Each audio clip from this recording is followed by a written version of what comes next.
It's the largest city in Cameroon and also the Central African nation's economic capital. Over 4 million people call this home, and for 2 days in April 2025, I was one of them, touring this amazing city the proper way, like a local. My name is Mwav, an African storyteller based in Nairobi, and this is my take on the home of Makossa. Cue the music. Omuna, Omuna, natondio anamule mama.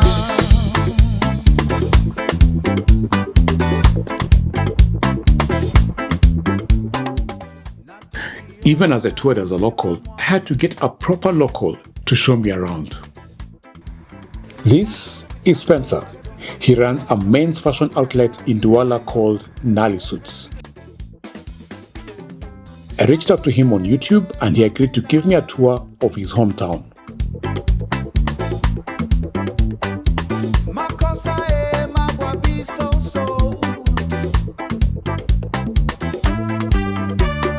Dance to the rhythm of the Douala streets. Feel the pulse beneath your feet. Fish when the sitch in the Congo streets. Let's start with language. Douala is Francophone, and my French, just like fries, is oily and inconsistent. You can't find some people who actually speak both English and French, but they're actually quite rare. So it was such a blessing to have Spencer giving me this tour because he's actually bilingual. And I noticed in Cameroon we have French and English speaking. How?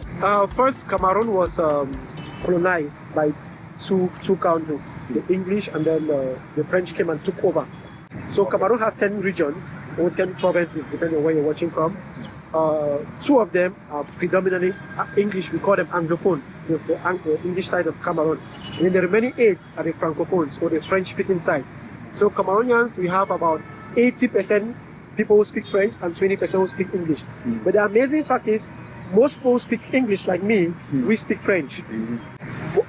Unlike the others who speak French, few of them is now of 21st century that most of them are trying now to learn English more. Okay. So, because they realize that if they have to travel, they need to speak a lot of English. Okay. So that's what makes Cameroon. That's why it's different. Yeah.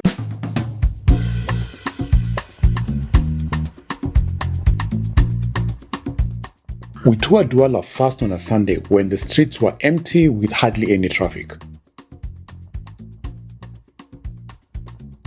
We could easily move around by car. Like many African cities on a Sunday, shops were closed. Douala is 60 to 70% Christian, with the Roman Catholics, Baptists, and Presbyterians making up a large part of the body of Christ. This is a cathedral of Saints Peter and Paul. Completed in 1936, it is located in the heart of Douala's historic, let me see if I can pronounce this right, Bonadibong neighborhood. Mass is celebrated daily and it is open to the public. Across the street is Stadium Mbappé Lepe, a 4,000-seater arena named after the father of French footballer Kylian Mbappé.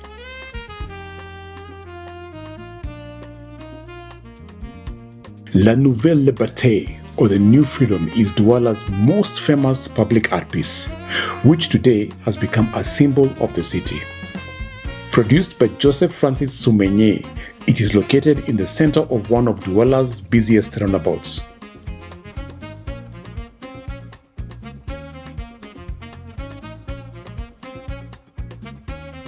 This appeared to me to be the more office-centric side of town, where large corporations and government agencies share the streets and buildings.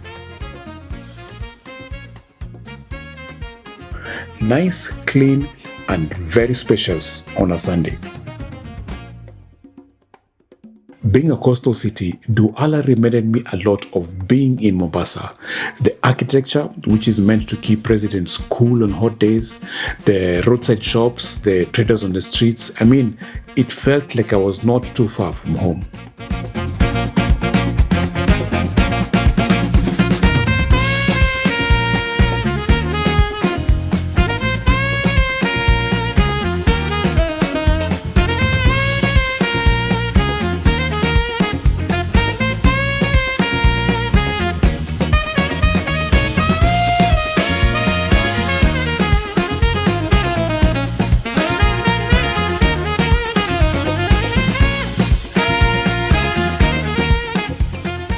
We had been driving around for a while when we decided to take a stop for a quick bite.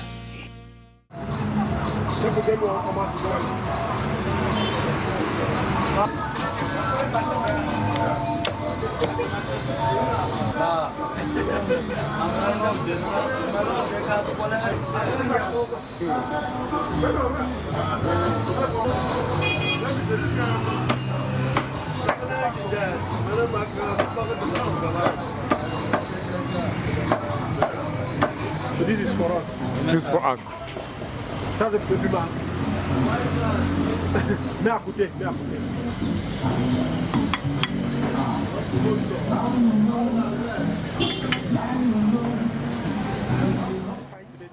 The roasted meat is served with spices which you double the meat in before sinking your teeth into it. I experienced something similar in Kumasi, Ghana. This is something that we East Africans can borrow from our cousins in the West.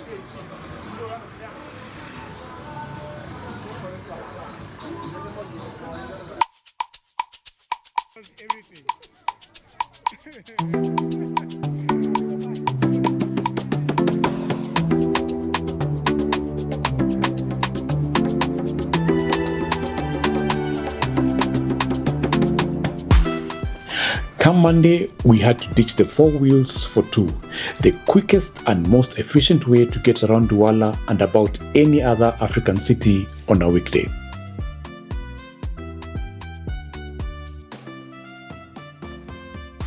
There's a side of Douala which is full of Chinese shops. This is where you buy every single thing you can imagine that is imported from China. From cutlery to clothing to furniture, you are guaranteed to find it here. One of the reasons why I love touring African cities as an African is the fact that I blend in. I look like a local, which I am. The only giveaway is when I open my mouth and they hear my accent.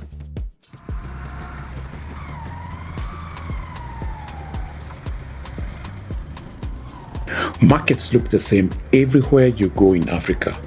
This is Marché Central, one of the largest in Cameroon.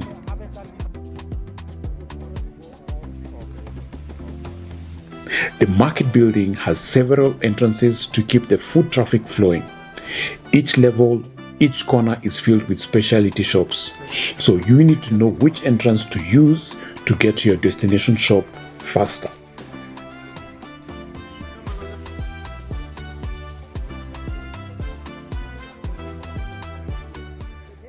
Yeah, you can find everything, and the people here, they are always asking you to sell you something. Yes, everybody, because it's a competitive market. Competing. If you sit and then the people pass you back, that's why they keep asking us, do we know where we're going to? Yeah. Shop. You know the shop. Yeah, shop number. If not, they'll take you to theirs. So that kind of stuff. But they just want you to come. It's about sales. One interesting thing about it is you enter one shop and you say you want something, even they don't have it. They'll say they have They it. have it. They'll tell you that They want it's in to the check- store. Yes. I'm really Africa is a country. So you go to the person that has it, takes it from the person and come and resell it. At a profit. Yes. Okay, tell us about this market, why it's important to Douala. The market is important because we have a lot of things come here for fashion. Okay. Clothes, shoes, glasses. A lot of people around Cameroon, they come here to buy. It's like a wholesale market. It's kind of cheap and then affordable to most people. So there are certain things like if you want to wear a suit, you just tell people I want a suit from Douala. They'll just tell you to come to Marché Central.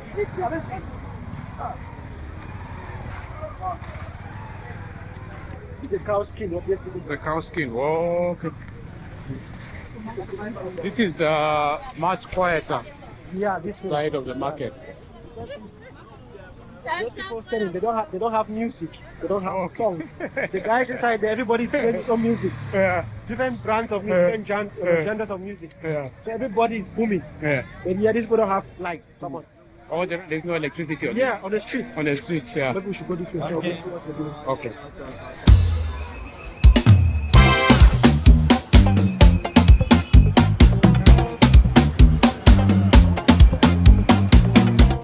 At the street level, it felt like I was back in Nairobi, walking somewhere between Gikomba or Kamukunji.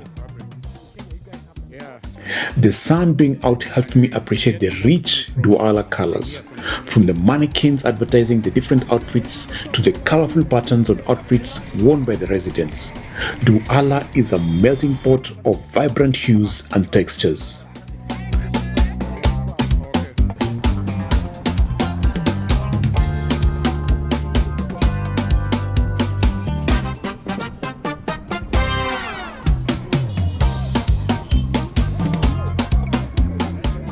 Like the yellow taxis, so I see people actually share them. So it's not just one person. Yeah, inside. people share them.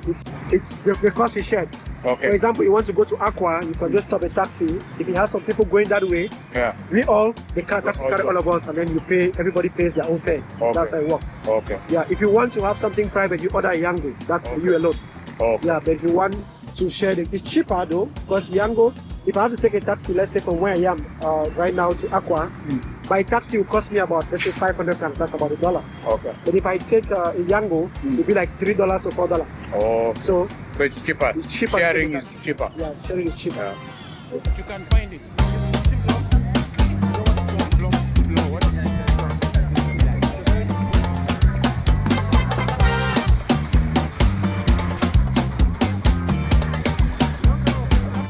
As my time here came to an end, I was back on two wheels headed to my hotel. On the right there, I remembered the beauty of Douala.